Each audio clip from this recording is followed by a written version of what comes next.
The sun was shining on the sea, shining with all his might. He did his very best to make the billows smooth and bright. And this was odd, because it was the middle of the night. The moon was shining sulkily because she thought the sun had no business to be there after day was done. "It's very rude of him," she said, "to come and spoil the fun." The sea was wet as wet could be. The sands were dry as dry. You couldn't see a cloud because no cloud was in the sky. There were no birds flying overhead. There were no birds to fly.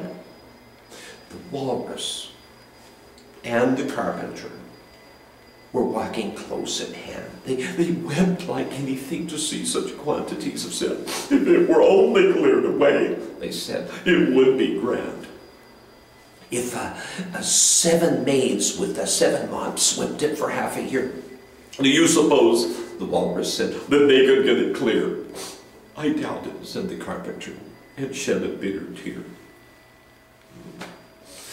"Oh, oysters, come and walk with us," the walrus did beseech. A pleasant walk, a pleasant talk along the briny beach. We cannot do it more than 4 to lend a hand to each. The eldest oyster winked his eye, and never a word he said. The eldest oyster winked his eye and shook his heavy head, meaning he did not choose to leave the oyster bed. But 4 young oysters hurried up, all eager for the treat. Their clothes were brushed, their faces washed, their shoes were clean and neat. And this was odd, because, you know, they hadn't any feet. And 4 more oysters hurried up, and yet another 4, and thick and fast they came at last, more and more and more, all hopping through the frothy waves and scrambling to the shore.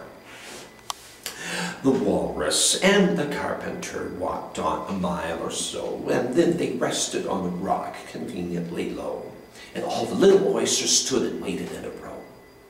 "The time has come," the walrus said, "to talk of many things, of shoes and ships and sealing wax, of cabbages and kings, and why the sea is boiling hot, and whether pigs had wings." "But wait a bit," the oysters cried, "before we have our chat, because some of us are out of breath and all of us are fat." "No hurry," said the carpenter. They thanked him much for that. "A loaf of bread," the walrus said, "is what we chiefly need. Pepper and vinegar beside are very good indeed. And now, if you're ready, oysters dear, we can begin to feed." "Oh, not on us," the oysters cried, turning a little blue. "After such kindness, it would be a dismal thing to do." "The night is fine," the walrus said. "Do you admire the view?" "It seems a shame," the walrus said, "to play them such a trick after we made them come so far and made them trot so quick." The carpenter said nothing, but the butter spread too thick. "I weep for you," the walrus said. "I deeply sympathize. With sobs and tears he sorted out those of large size, holding his pocket handkerchief before his streaming eyes." "Well, oysters," said the carpenter, "we've had a pleasant run. Shall we be trotting home again?" An answer came there none. And this was scarcely odd, because they'd eaten every one.